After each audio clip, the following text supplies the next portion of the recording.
ಪಟ್ಟಣದಿಂದ ವನಕನಹಳ್ಳಿ ವ್ಯಾಪ್ತಿಯ ಗ್ರಾಮಗಳಿಗೆ ಸಂಪರ್ಕ ಕಲ್ಪಿಸುವ ಪ್ರಮುಖ ರಸ್ತೆಗೆ ಹೊಂದಿಕೊಂಡಿರುವ ನಡೆಯುತ್ತಿರುವ ಗ್ಯಾಸ್ ಪೈಪ್ಲೈನ್ ಕಾಮಗಾರಿ ಇದೀಗ ಸಾರ್ವಜನಿಕರ ಜೀವಕ್ಕೆ ಕಂಟಕವಾಗುತ್ತಿದೆ ಎಂಬ ಗಂಭೀರ ಆರೋಪ ಕೇಳಿಬಂದಿದೆ.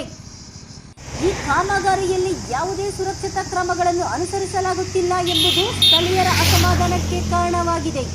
ರಸ್ತೆಗೆ ಹೊಂದಿಕೊಂಡಿರುವ ಅಗದಿರುವ ಆಳವಾದ ಟ್ರೆಂಚ್ಗಳು ವಾಹನ ಸವಾರರು ಹಾಗೂ ಪಾದಚಾರಿಗಳಿಗೆ ಭಯ ಹುಟ್ಟಿಸುತ್ತಿವೆ.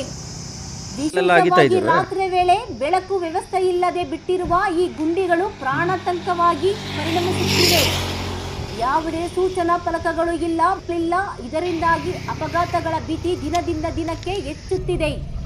ಪ್ರತಿದಿನ ನೂರಾರು ವಾಹನಗಳು ಸಂಚರಿಸುವ ಈ ಮಾರ್ಗದಲ್ಲಿ ಈ ರೀತಿಯ ನಿರ್ಲಕ್ಷ್ಯವು ದೊಡ್ಡ ಅನಾಹುತಕ್ಕೆ ಕಾರಣವಾಗಬಹುದು ಎಂದು ಸ್ಥಳೀಯರು ಆತಂಕ ವ್ಯಕ್ತಪಡಿಸಿದ್ದಾರೆ. ರಸ್ತೆ ಅಭಿವೃದ್ಧಿ ಮಾಡಬೇಕು ಅಂದರೆ ಜನರ ಜೀವದ ಜೊತೆ ಆಟವಾಡಬೇಕೇ ಎಂಬ ಪ್ರಶ್ನೆ ಈಗ ಸಾರ್ವಜನಿಕರಲ್ಲಿ ಕೇಳಿಬರುತ್ತಿದೆ.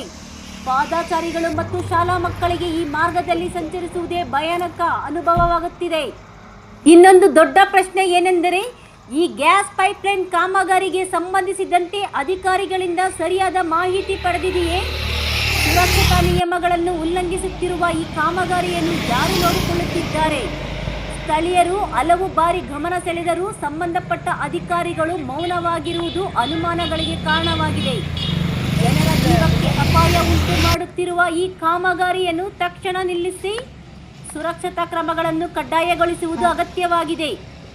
ಇನ್ನಾದರೂ ಅಧಿಕಾರಿಗಳು ಎಚ್ಚೆತ್ತು ಕ್ರಮ ಕೈಗೊಳ್ಳುವರೇ ಅಥವಾ ಅನಾಹುತವಾದ ನಂತರವೇ ಎಚ್ಚರಗೊಳ್ಳುವವರೇ?